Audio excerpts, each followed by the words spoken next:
Question है, कह रहा है सार बनकर डी को कैसे ज्ञात किया जाता है? हाँ, how to find the common difference D. तो ये कैसे फाइंड किया जाता है? नेक्स्ट टर्म में से प्रीवियस टर्म को घटाया जाता है। नेक्स्ट टर्म में से प्रीवियस टर्म को सब्ट्रैक्ट किया जाता है, मतलब अगले पद में से पिछले पद को घटाया जाता है डी फाइंड करने के लिए। देखो अब क्या है, A2 क्या है? A2 A1 का नेक्स्ट टर्म है, सही है। A2 A1 की नेक्स्ट टर्म है, तो हम डी फाइंड करने के लिए A2 में से A1 घटाएंगे। ऐसे क्या है, A3 क्या है? A2 की नेक्स्ट टर्म है, समझ रहे हो? A3 A2 की नेक्स्ट टर्म है, ठीक है। तो डी फाइंड करने के लिए A3 में से A2 भी घटा सकते हैं, ठीक है, दे रखा है। तो ऐसी है, तो डी इक्वल टू क्या होता है? A2 माइनस A1 होता है, हाँ।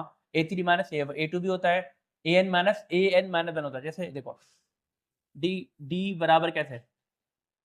A2 है ना? अब A2 से पहले क्या आता है? A1 तो आता है, तो A2 में से A1 घटा सकते हैं, डी आ जाएगा, ठीक है। ऐसे डी फाइंड करो। और कैसे फाइंड कर सकते हैं? और फाइंड करो डी में से, अगर A3 लोगे आप, ठीक है। अब A3 क्या है? A3 का पहला पद क्या? A3 से पहले कौन सा पद आता है? A3 से A3 A3 से A3 से पहले कौन सा टर्म आती है? A2 आती है, तो A3 में से A2 घटा दो, तब भी D निकल जाएगा, ठीक है। समझ में आया?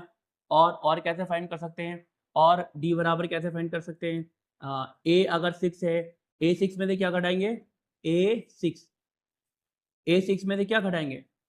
A6 से पहले क्या आता है? A5 आता है, तो A6 में से A5 घटाएंगे, ठीक है। A6 में से A5 घटाएंगे, घटा दिया। अच्छा एक बात और बताऊं, आप अब चाहे आप D में से D और निकालो, A11 में से घटाओ A10, है ना,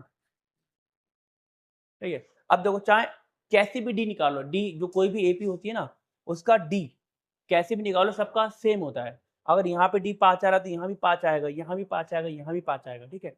तो AP की पहचान ही ऐसी होती है।